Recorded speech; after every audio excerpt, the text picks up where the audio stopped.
O cheiro de melaço queimado sempre prenunciava a safra.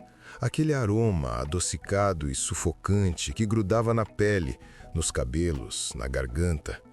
Mas naquele outubro de 1987, havia algo mais no ar de Canavial Velho. Um fedor animal, almiscarado, que o vento trazia dos campos à noite. Lucas estacionou a caminhonete em frente à usina abandonada. O portão enferrujado rangia sozinho, balançando num ritmo hipnótico. 3 dias. 3 malditos dias desde que seu irmão Rafael desaparecera durante o turno noturno da colheita. A polícia disse para esperar. Trabalhador rural que foge de dívida, concluíram sem investigar. Mas Lucas conhecia Rafael. Ele jamais abandonaria a família, jamais deixaria a esposa grávida de 7 meses e o filho de 4 anos sem explicação. Alô? A voz dele ecoou no pátio vazio. Tem alguém aí? Silêncio. Apenas o farfalhar das canas ao longe, como sussurros conspiratórios. Lucas acendeu a lanterna. O feixe de luz cortou a escuridão, revelando máquinas cobertas de lodo negro e paredes manchadas de algo que poderia ser ferrugem ou sangue antigo. A usina fora desativada em 1979, depois do acidente. 23 trabalhadores mortos numa explosão que nunca foi adequadamente explicada. Os jornais falaram em negligência. Os mais velhos, em maldição. Lucas ainda se lembrava das histórias que o avô contava, sempre em voz baixa, sempre olhando por cima do ombro, como se algo pudesse estar escutando. O velho Joaquim não era homem, era coisa do demônio. Nas noites de lua cheia, ele trancava a porta e ninguém o via até o amanhecer. E quando voltava, tinha sangue sob as unhas e aquele olhar de bicho saciado. Lucas sempre achou que eram apenas histórias, lendas para assustar crianças. Então, começaram os desaparecimentos. Primeiro, o velho Toninho, que trabalhava como vigia noturno numa fazenda vizinha. Encontraram apenas a bota dele, encharcada de sangue, no meio do canavial. Depois, Maria Aparecida, que voltava tarde da casa da comadre. O corpo foi encontrado 1 semana depois, ou o que sobrou dele. Os médicos disseram que foi ataque de onça, mas não havia onças naquela região há décadas. E então, Rafael desapareceu. Mas Rafael tinha vindo aqui. Lucas encontrara o crachá do irmão pela manhã, junto à entrada lateral. E mais, encontrara marcas no chão de terra, pegadas, grandes demais para serem humanas, com garras que cavavam o solo. E sangue, gotas escuras, formando um rastro que levava para dentro da usina. Lucas seguiu esse rastro agora, com o coração batendo na garganta. O primeiro andar cheirava a mofo e urina de rato. Poças de água da chuva refletiam a luz da lanterna como óleos líquidos no chão. Nas paredes, grafites antigos. Joaquim vive. A maldição nunca morre. Não venham à noite. Lucas sentiu um calafrio percorrer sua espinha. Subiu as escadas de metal, cada degrau gemendo sob seus pés. O segundo andar era pior. O teto tinha desabado parcialmente, deixando vigas expostas como costelas de algum animal gigante. E havia o cheiro, doce e pútrido ao mesmo tempo, como frutas apodrecendo ao sol. Foi ali que encontrou a camisa xadrez de Rafael, pendurada num gancho enferrujado, rasgada, ensanguentada, marcas de garras. Não, eram grandes demais para serem garras, rasgos profundos no tecido, como se algo tivesse arrancado a roupa de Rafael com violência selvagem. E mais, a aliança de casamento de Rafael estava no chão, numa poça de sangue coagulado. Lucas a pegou com mãos trêmulas. Ainda estava quente. Deus! Lucas murmurou. Rafael, o que aconteceu com você?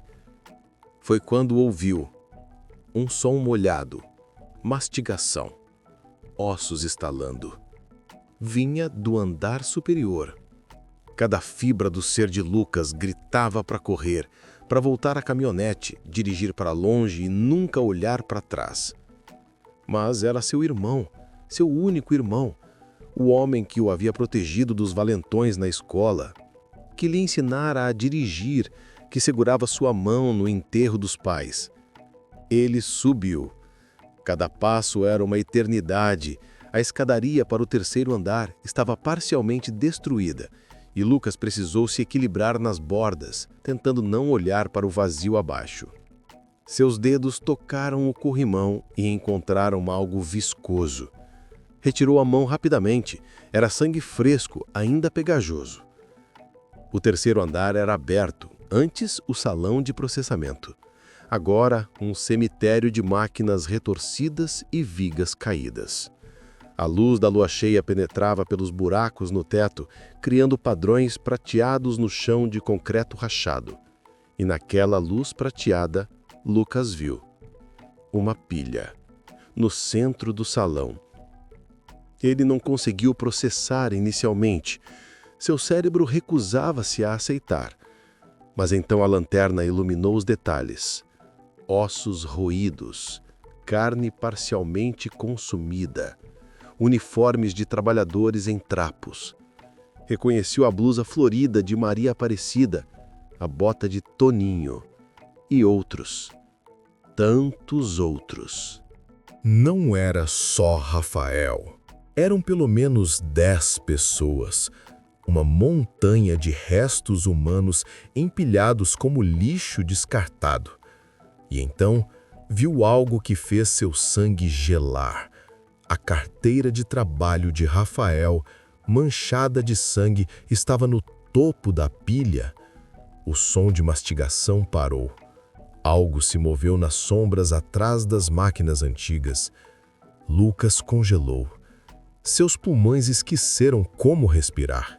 A lanterna escorregou de suas mãos suadas, rolando pelo chão, sua luz girando descontroladamente antes de se estabilizar, iluminando o canto mais escuro do salão. E então, a criatura saiu das sombras. Lucas tentou gritar, mas não conseguiu. Seu cérebro se recusava a processar o que estava vendo. Não era um homem, não completamente. Media mais de 2,5 metros, curvado numa postura antinatural, como se sua coluna estivesse quebrada em vários lugares. A pele, se podia ser chamada assim, era um patchwork de carne humana e pelo enegrecido, esticada sobre músculos impossíveis que se contraíam e pulsavam sob a superfície. O focinho era alongado, canino, mas a mandíbula se abria lateralmente, revelando fileiras de dentes humanos misturados com presas de predador. Saliva viscosa e escura pingava constantemente daquela boca aberta. As mãos eram o pior, ainda humanoides, mas com dedos alongados terminando em garras de 15 centímetros, negras e curvas. Uma das mãos ainda segurava algo, um osso de coxa humana com pedaços de carne ainda grudados. Mas o absolutamente pior eram os olhos. Eram humanos, castanhos, familiares. E estavam chorando. Lucas? A voz saiu deformada daquela boca monstruosa, mas era inconfundível. Era a voz que o acordava nas manhãs de Natal. A voz que cantava para o sobrinho dormir. A voz de Rafael. Não, não, não, não. Lucas recuou, tropeçando sobre destroços. A criatura deu um passo à frente e Lucas viu que ela ainda usava os restos da calça jeans de Rafael, rasgada nas costuras, manchada de sangue fresco e antigo. Um dos pés era humano, inchado e deformado. O outro era uma pata com garras longas que clicavam no concreto a cada passo. Você não devia ter vindo, Rafael disse, ou a coisa que fora Rafael. A voz era um gargarejo úmido, como se estivesse falando através de água. Eu tentei resistir. Tentei morrer, Lucas. Tentei me matar, mas não consigo. A maldição não deixa. O que aconteceu com você? Lucas gritou, lágrimas queimando seus olhos. Rafael, pelo amor de Deus, o que aconteceu? A criatura se aproximou mais e Lucas pôde ver melhor sob a luz da lua. O rosto de Rafael ainda estava lá, parcialmente, como uma máscara de carne esticada sobre o focinho de lobo. Um olho era humano, o outro amarelo e selvagem, com uma pupila vertical. A usina. Rafael fez um som que poderia ser um soluço ou um rosnado. Sangue escorria de seus lábios deformados. Os corpos enterrados embaixo. No porão. Descobri por acidente há 3 noites. Estava procurando ferramentas velhas que a gente podia vender. E encontrei a porta. A porta que levava para baixo. Rafael parou, tremendo. Músculos se contraíam sob sua pele híbrida. Tinha uma câmara lá embaixo, Lucas. Uma sala secreta. E no centro, uma corrente de prata grossa presa ao chão. E ainda tinha ossos presos nela. Ossos humanos, mas não humanos normais. Eles eram errados, grandes demais, deformados, como os meus agora. Lucas sentiu bile subir em sua garganta. Joaquim, sussurrou. O velho Joaquim, o capataz, Rafael concordou, sua voz quebrando. Ele era amaldiçoado, Lucas, um lobisomem. Os registros antigos estavam lá numa caixa de metal. Cartas, confissões. Ele escreveu tudo antes de se acorrentar pela última vez. A criatura se curvou e Lucas viu algo pendurado em seu pescoço. O crucifixo de prata que Rafael sempre usava, herança da mãe. Agora a prata queimava sua pele transformada, deixando uma ferida aberta e fumejante que nunca cicatrizava. Fumaça fina subia constantemente dela. Joaquim matou todos em 79. Durante 3 luas cheias seguidas, ele massacrou os trabalhadores. E na última noite, ele se acorrentou e pediu para ser morto. Mas o patrão não matou. Achou que a prata ia segurá-lo. Lacrou a sala e construiu a usina por cima, pensando que ia enterrar o segredo para sempre. Rafael riu. Um som horrível, meio humano, meio uivo. Mas Joaquim morreu acorrentado e a maldição não morreu com ele. Ficou nos ossos, no sangue embebido no concreto, nos dentes que ele perdeu durante as transformações. Tudo ficou lá, esperando. E quando eu toquei nos ossos, a criatura estendeu uma das mãos garras, mostrando um corte antigo na palma. Agora, uma ferida aberta e necrótica. Tinha um estilhaço de osso no chão. Cortou minha mão quando eu caí. E o sangue dele, o sangue de Joaquim ainda estava lá de alguma forma. Seco, mas vivo. Entrou em mim. E naquela noite, quando a lua cheia nasceu, Rafael gritou e o grito se transformou em uivo. Ele agarrou sua própria cabeça, garras rasgando a pele, sangue escorrendo. Eu me transformei. E a fome?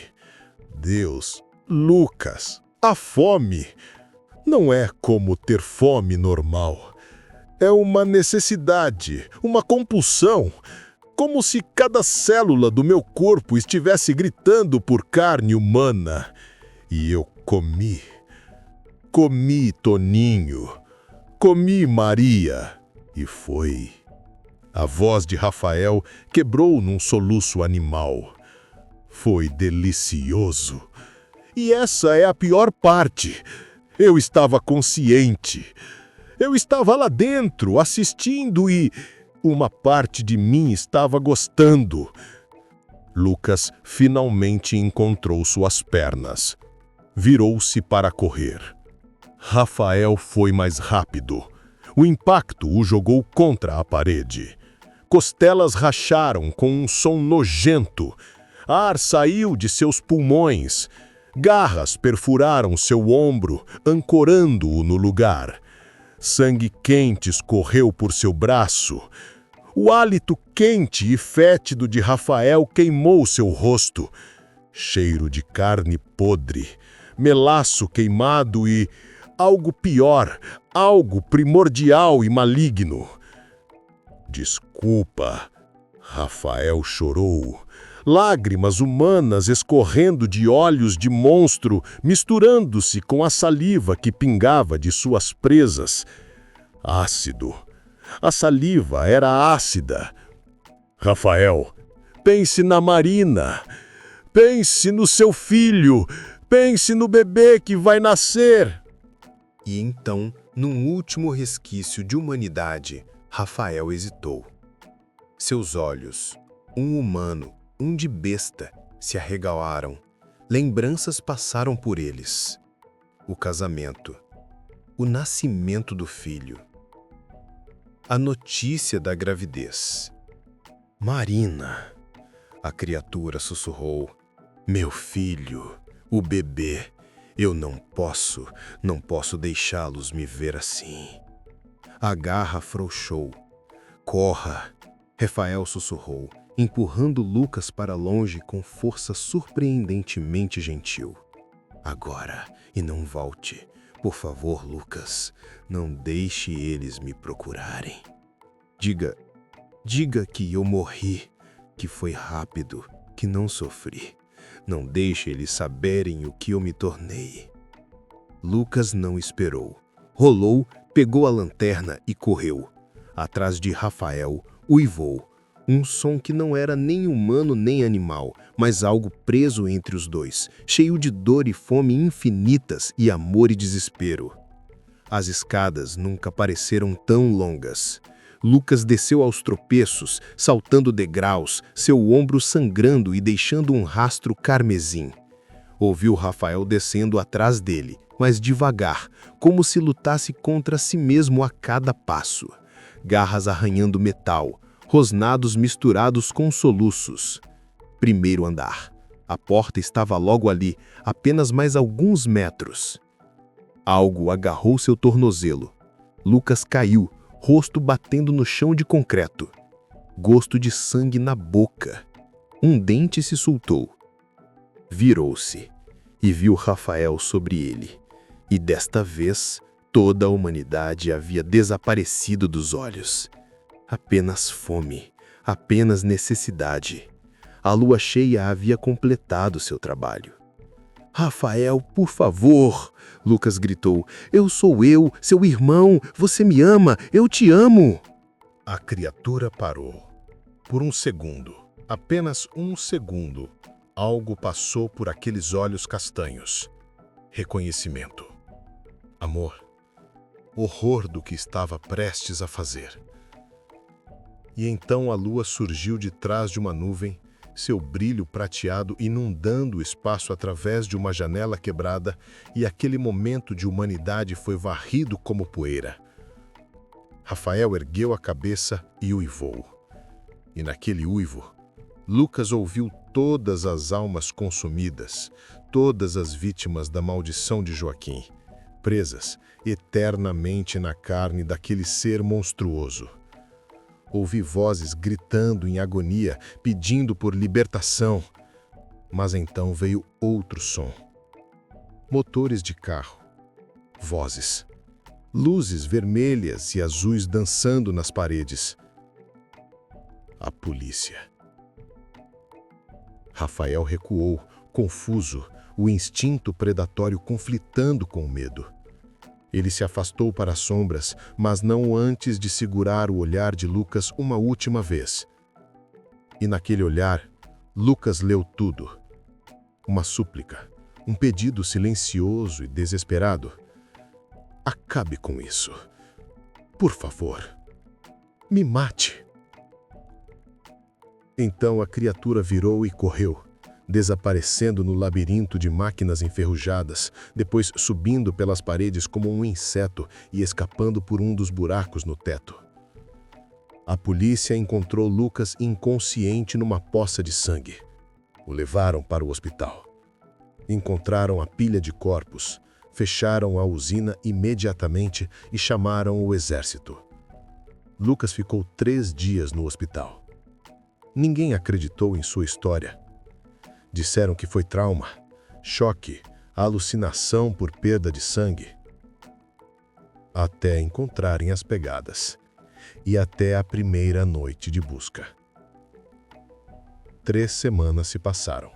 Lucas já tinha alta, mas ainda sentia as garras de Rafael toda vez que mexia o ombro.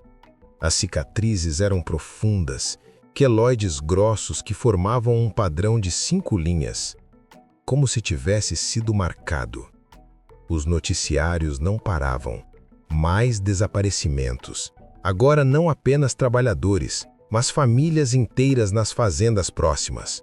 Uma casa invadida. Os moradores encontrados despedaçados em seus quartos. Um casal que acampava perto do rio, nunca mais visto. Os sobreviventes, os poucos que havia, falavam de um monstro, algo impossível, que caçava sob a lua cheia. A polícia organizou buscas, trouxeram cães, armas, helicópteros com holofotes. Um capitão do exército veio de São Paulo com uma unidade especial. E naquela primeira noite, Lucas ouviu tudo do hospital. O tiroteio ao longe, dezenas de tiros, gritos pelo rádio que uma enfermeira deixou ligado. Depois, silêncio. 12 homens não voltaram. Encontraram os pedaços deles espalhados por 3 quilômetros de canavial. Lucas saiu do hospital contra a recomendação médica. Foi direto para a casa de Marina. Ela estava na sala, segurando o filho pequeno, a barriga de grávida grande e redonda. Seus olhos estavam vermelhos de tanto chorar. Ele está morto, não está? Ela perguntou quando viu Lucas. Lucas queria mentir. Queria dizer que sim, que Rafael estava morto, que ela podia fazer o luto e seguir em frente. Mas ele viu o olhar dela. Ela merecia a verdade. Ou parte dela. Ele está sofrendo, disse Lucas finalmente. E não vai parar até que alguém o liberte. Marina fechou os olhos. Eu sei o que ele se tornou, ela sussurrou. Eu sei. Ontem à noite ele veio até a janela. Não entrou. Apenas olhou para mim.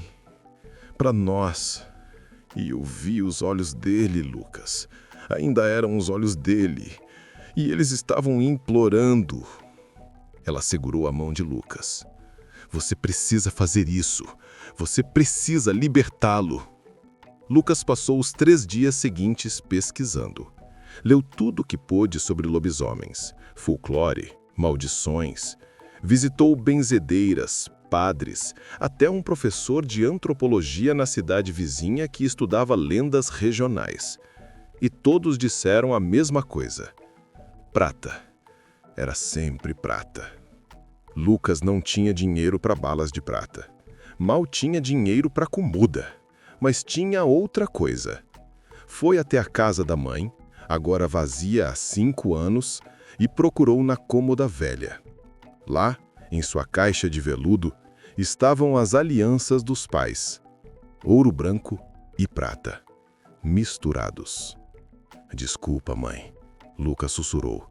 Desculpa, pai, mas é pro Rafael.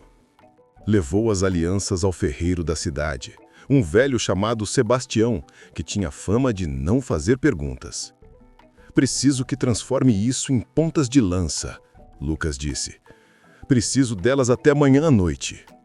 Sebastião olhou para as alianças, depois para Lucas, depois para as cicatrizes no ombro de Lucas que estavam visíveis pela camisa rasgada. É pro lobisomem, o velho disse.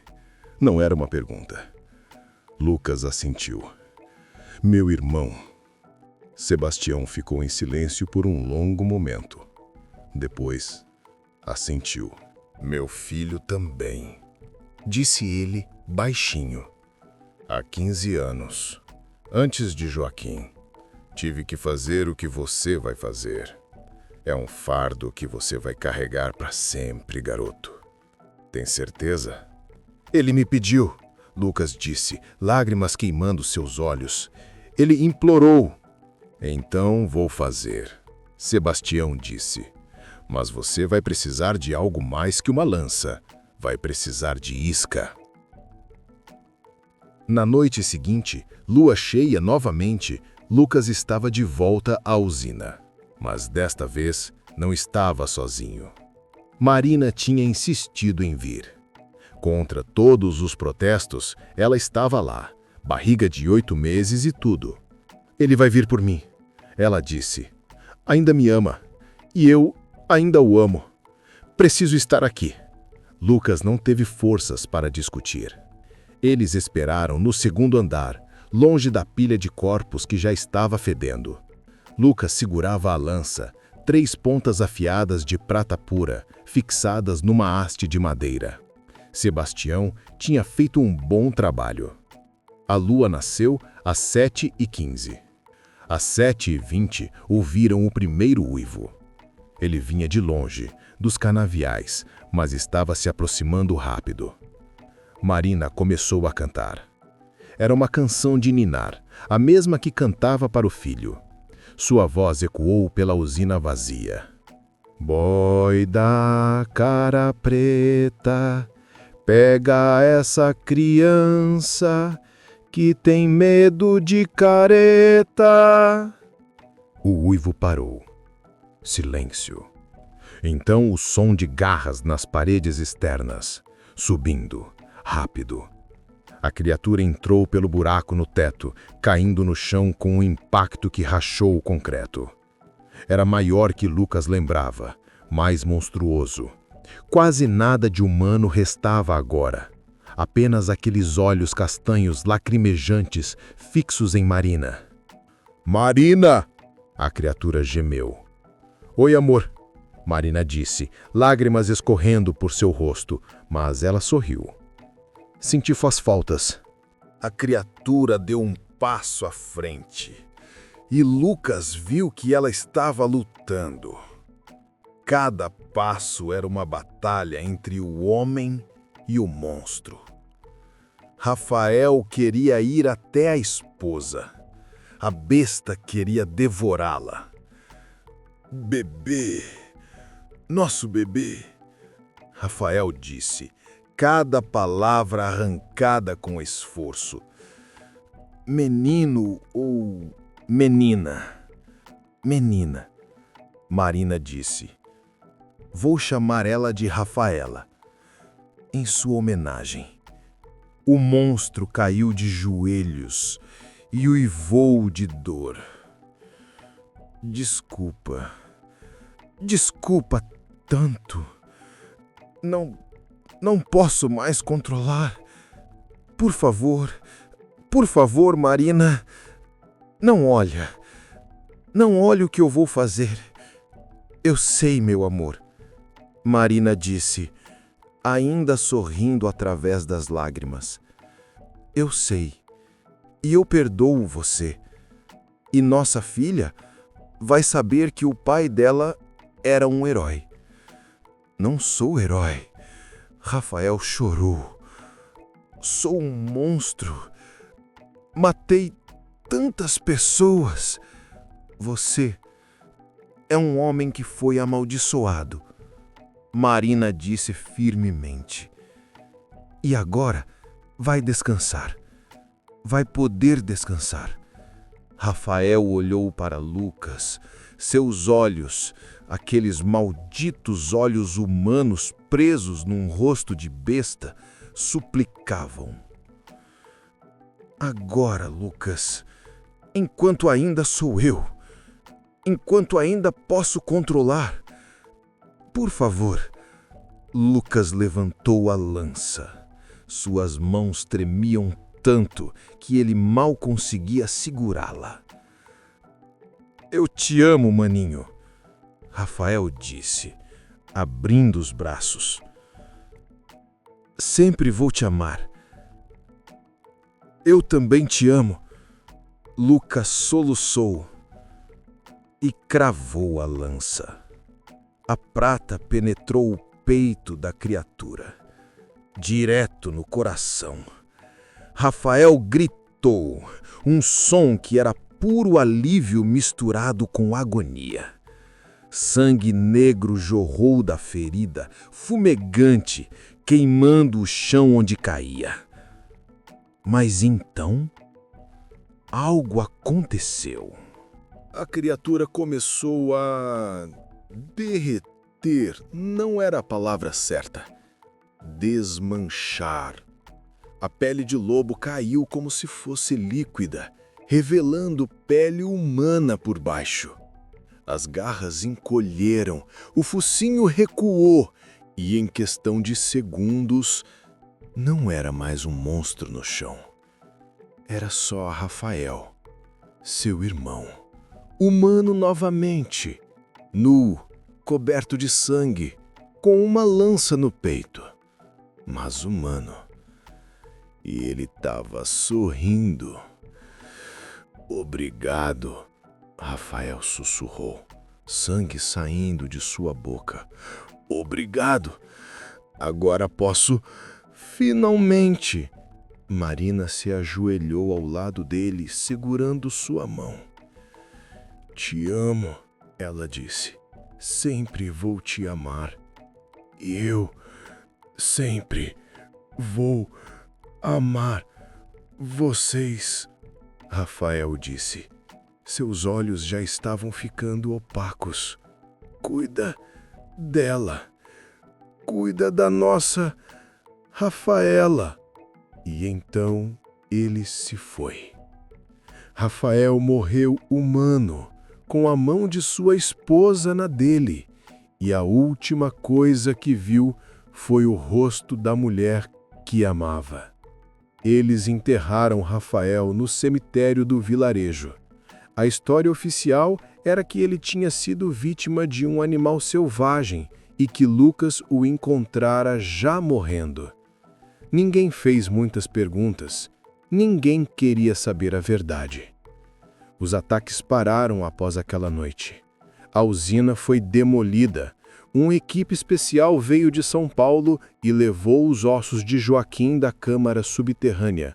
Lucas mostrou onde ficava e os queimaram numa cerimônia privada. Despejaram as cinzas em água corrente e enterraram as correntes de prata em solo sagrado. O terreno foi exorcizado por 3 padres antes de ser vendido. 6 meses depois, Rafaela nasceu. Uma menina linda de olhos castanhos, exatamente como os do pai. Lucas vendeu a fazenda e mudou-se para a cidade, com Marina e as crianças. Começou a trabalhar numa oficina mecânica. Vida simples, mas honesta. Mas toda lua cheia, ele olha pela janela e se pergunta se realmente acabou. Se a maldição realmente morreu com Rafael. Porque, às vezes, quando o vento traz o cheiro de melaço queimado, ele ouve um farfalhar nos canaviais distantes, um rosnado baixo. E uma noite, 3 anos depois, quando Rafaela tinha 2 anos e meio, Lucas acordou com um grito. Marina estava na janela do quarto da filha, pálida como um fantasma. Lucas, ela sussurrou. Tinha algo lá fora, olhando para o quarto dela. Lucas correu até a janela. Não viu nada.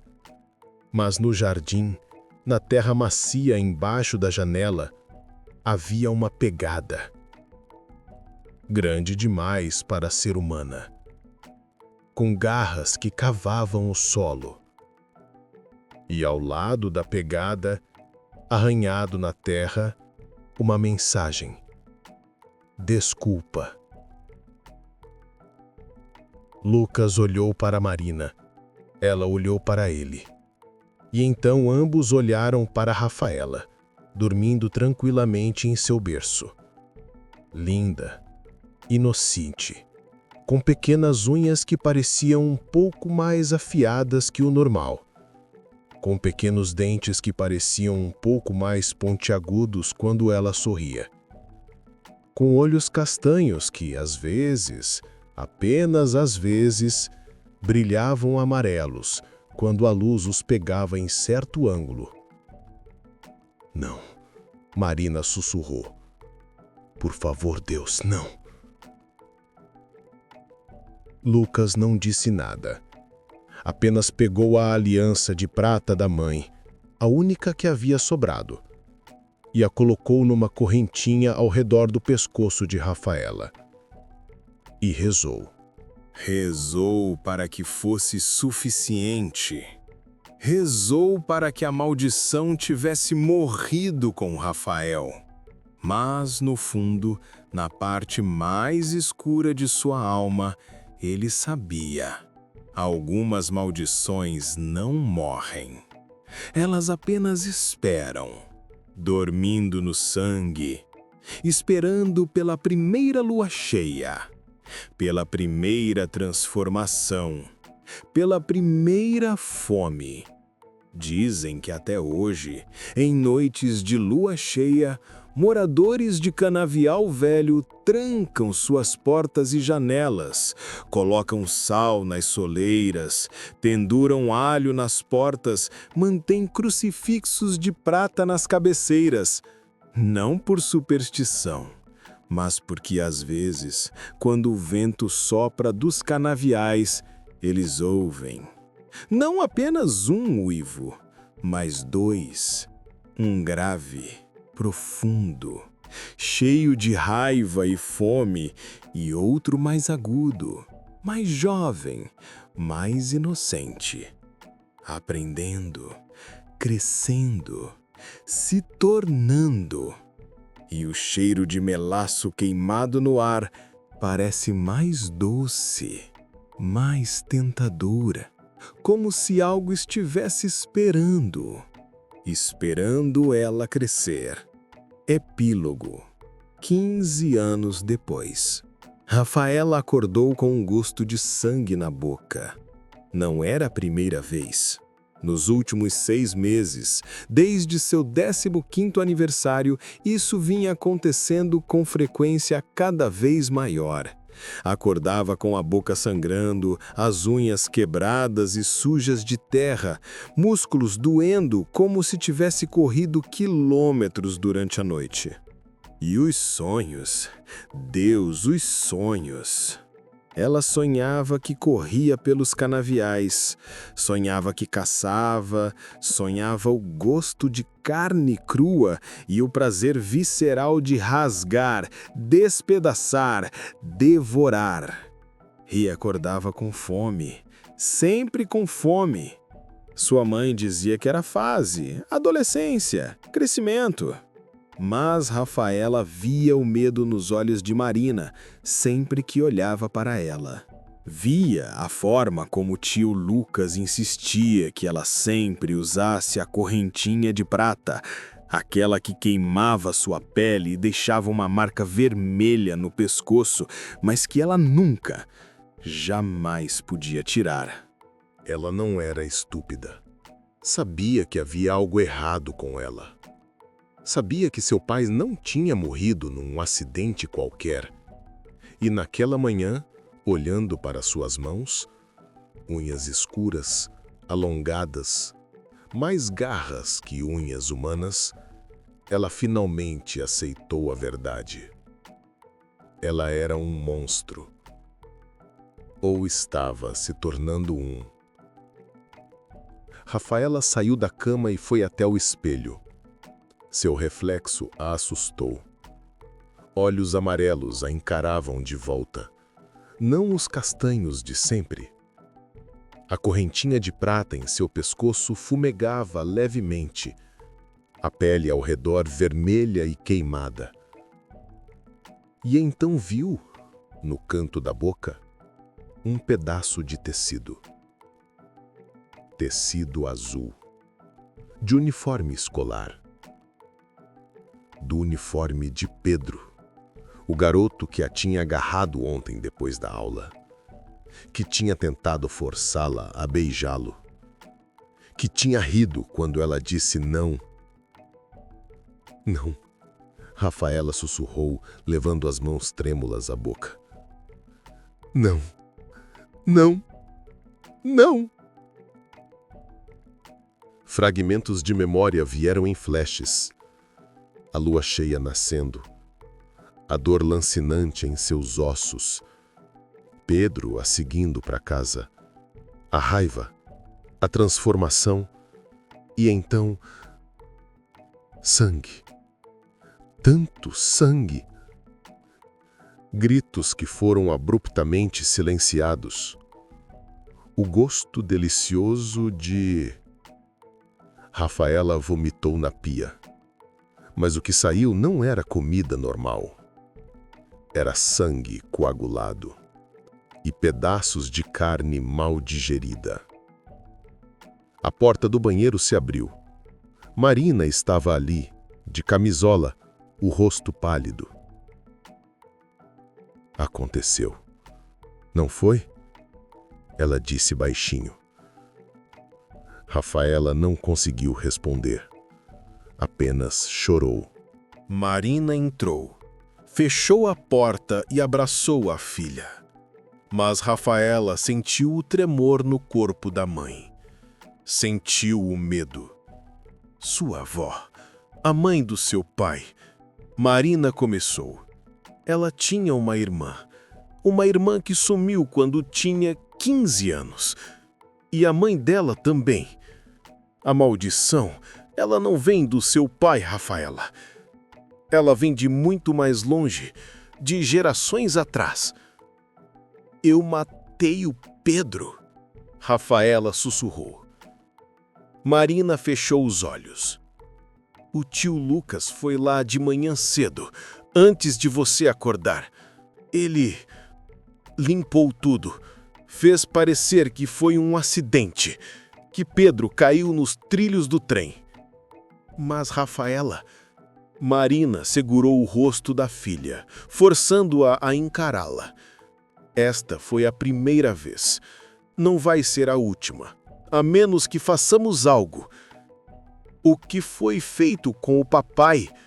Rafaela perguntou, já sabendo a resposta. Não vou perder você também. Existe outra forma.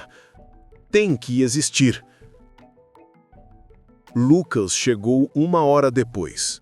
Ele tinha envelhecido nos últimos 15 anos. Cabelos grisalhos, rugas profundas. Mas os olhos ainda eram os mesmos, assombrados, sempre olhando por cima do ombro. Precisamos ir para a usina, para o que sobrou dela. Demoliram tudo, Marina protestou. Demoliram a estrutura. Mas o porão ainda está lá. E tem algo que não tiramos. Algo que eu não tive coragem de mexer na época. Eles foram os 3 naquela noite. O terreno onde ficava a usina era agora uma plantação de soja. Mas Lucas conhecia o caminho. Tinha uma entrada secreta, coberta por uma laje de concreto, escondida entre as plantações. Levantaram a laje com esforço. Embaixo Escadas de pedra desciam para a escuridão. O porão estava exatamente como Lucas lembrava. A câmara de Joaquim. As correntes de prata ainda estavam lá, presas ao chão. Mas havia algo mais. Nas paredes, escrituras. Não em português, em latim. E algo mais antigo. Símbolos que pareciam pulsar sob a luz das lanternas. É aqui, Lucas disse, onde tudo começou. E talvez seja aqui onde pode terminar. No centro da câmara havia um livro, antigo, encadernado em couro. Couro que Rafaela tinha certeza não era de animal comum. Parecia humano. Lucas o pegou com cuidado e abriu. As páginas eram amareladas, escritas à mão numa caligrafia elaborada. É o diário de Joaquim, Lucas disse. Encontrei numa caixa de metal quando vim aqui pela última vez. Nunca tive coragem de ler completamente, mas talvez tenha as respostas que precisamos. Ele folheou as páginas até encontrar o que procurava. A maldição não pode ser quebrada, Lucas leu em voz alta, mas pode ser controlada.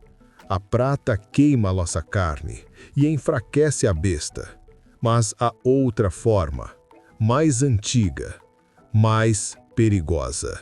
Ele continuou lendo, sua voz cada vez mais baixa.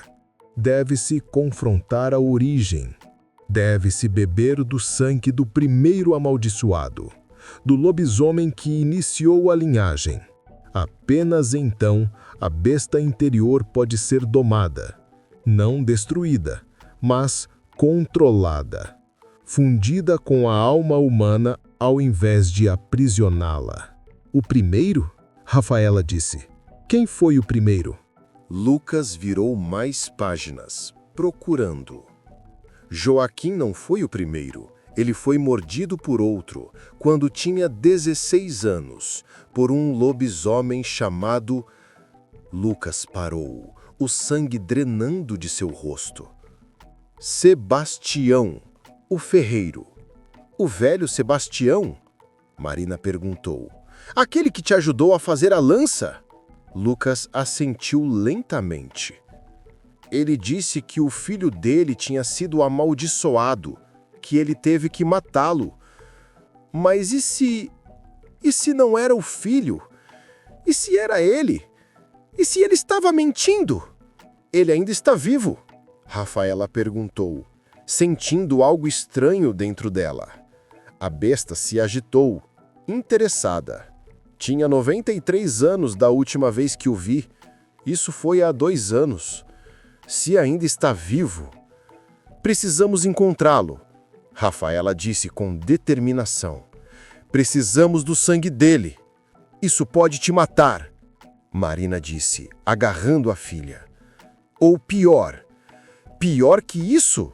Rafaela levantou as mãos, mostrando as garras. Mãe, ou eu tento isso, ou você vai ter que me matar, como o tio Lucas matou meu pai. O silêncio que se seguiu foi pesado como chumbo. Está bem, Marina finalmente disse, lágrimas escorrendo por seu rosto. Vamos encontrar Sebastião. Sebastião vivia numa casa isolada no meio do canavial, a mesma onde sempre viveu. Mas quando chegaram lá, a porta estava aberta e havia sangue no batente. Lucas entrou primeiro. A lança de prata, ele nunca se desfez dela, em mãos. A casa estava em desordem, móveis quebrados, marcas de garras nas paredes. E no fundo, na sala, encontraram Sebastião, ou o que sobrou dele. O velho estava acorrentado à parede com correntes grossas de prata. Sua pele fumegava onde o metal tocava, mas não era mais completamente humano.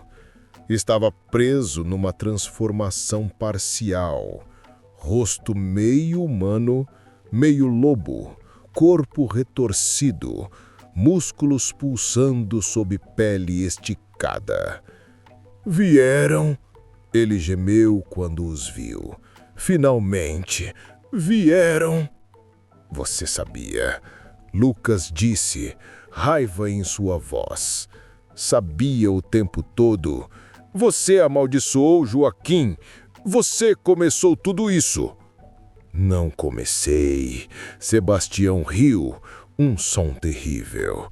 Fui amaldiçoado há 70 anos.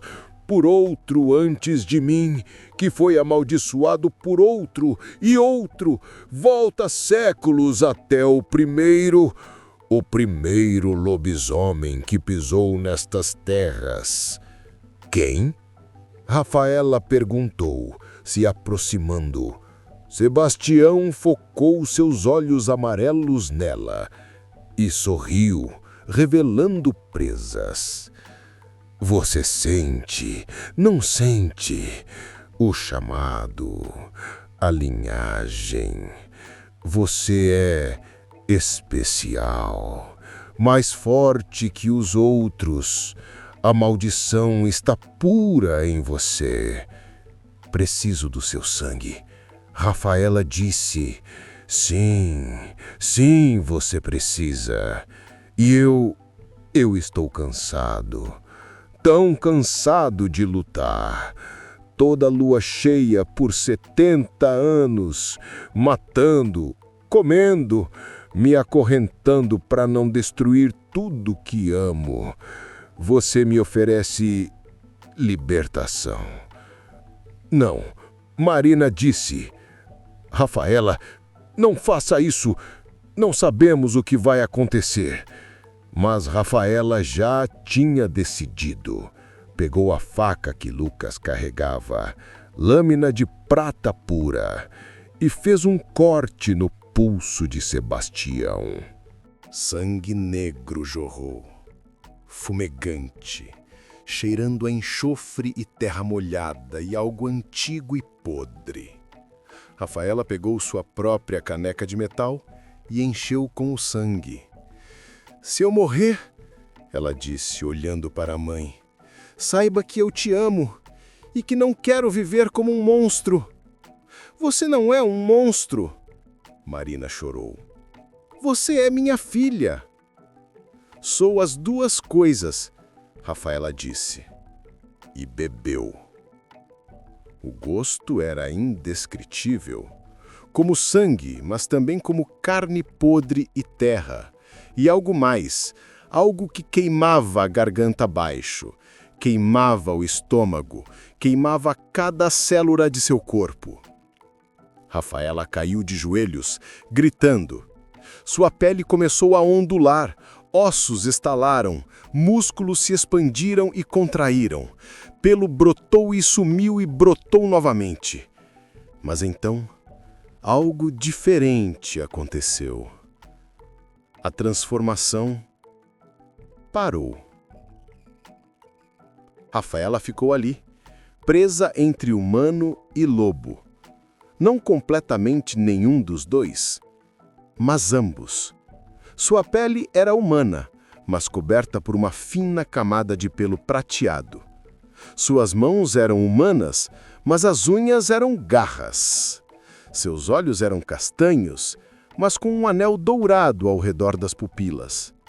E, pela primeira vez, desde que a maldição começou, ela não sentia fome. Sentia controle. Funcionou! Sebastião riu, sua voz já enfraquecendo. A ferida no pulso não estava cicatrizando, o sangue continuava escorrendo. Você conseguiu! O que nenhum de nós conseguiu. Fusão, não luta. Aceitação. O que você quer dizer? Rafaela perguntou, sua voz ligeiramente rouca, mas humana. A maldição funciona através da rejeição. Sebastião explicou cada palavra uma batalha. Humano rejeita a besta. Besta domina o humano. Mas você aceitou ambos. E agora pode controlar ambos. Sebastião olhou para Lucas. Termina, por favor. Não quero estar aqui quando a próxima lua cheia. Lucas levantou a lança. Olhou para Marina, ela assentiu. Obrigado, Sebastião sussurrou, por dar propósito à minha morte. A lança atravessou seu coração. E assim como Rafael, Sebastião voltou a ser completamente humano em seus últimos momentos. Um velho cansado, finalmente em paz. Descanse, Lucas disse. A maldição morre com você. Mas então Sebastião, com seu último fôlego, disse algo que gelou o sangue de todos. Não morre. Nunca morre. Apenas dorme. E ela... Ele olhou para Rafaela. Ela é a nova linhagem, mais forte, mais pura. E um dia ela vai espalhar. E morreu. Eles enterraram Sebastião em solo sagrado com uma estaca de prata no coração e sal ao redor do túmulo. Queimaram a casa, despejaram as cinzas no rio. Rafaela voltou para casa diferente. Podia sentir a besta dentro dela, mas agora era como um animal de estimação feroz ao invés de um parasita. Ela tinha controle. Durante a próxima lua cheia, ela se transformou, mas manteve sua consciência. Podia pensar, podia escolher. Correu pelos canaviais, mas não caçou humanos. Caçou javalis, coelhos, animais selvagens. E quando o sol nasceu, voltou para a casa humana, exausta, mas satisfeita. Parecia que tinha funcionado. Parecia que ela estava curada. Mas 3 meses depois, na escola, algo aconteceu. Um garoto a provocou. Chamou sua mãe de nomes horríveis e Rafaela sentiu a raiva. Sentiu a besta acordar. Suas unhas se alongaram, seus dentes ficaram afiados, seus olhos brilharam dourados. O garoto gritou e correu. E Rafaela percebeu. O sangue de Sebastião não tinha quebrado a maldição. Tinha apenas dado a ela controle. Mas a maldição ainda estava lá, dormindo, esperando.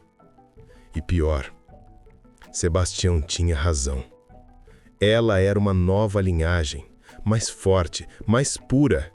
E um dia, se ela tivesse filhos, eles também seriam amaldiçoados.